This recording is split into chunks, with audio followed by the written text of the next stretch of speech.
ও যে উজ্জ্বল ভাই আসতেছে আজকে অক বোধাইবা না মই আচ্ছা নো তো যাই গিয়া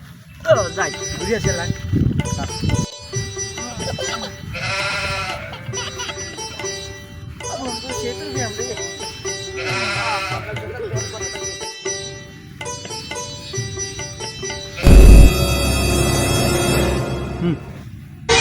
শালারা কইলে রে শালারা আবে রেখে গজারে তেল দে পুরে শালাগারে কি কই আমি শালারা দুই হাতে গুয়ারালো তিরে এ হে সাধারণ ঘু পড়ছে ওই শালারা রোজ আবে রেখে গজারে তেল দে বাচ্চা হ্যাঁ আসি যাবার আগে তো মুখ আমি না হেতু তো সাইজ করব নি আমার গুর মধ্যে ভালা দাও